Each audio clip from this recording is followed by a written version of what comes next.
மக்களும் நெகிழி குப்பைகளில் வெளியில் தான் கொட்டுகிறார்கள். யாரும் குப்பை தொட்டியில் போடாமல் வெளியில் போடுகிறார்கள்.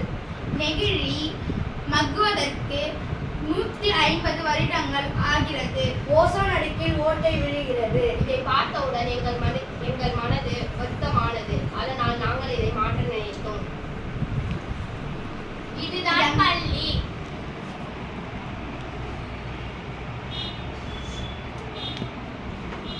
இதை நாங்கள் மாற்றினோம்.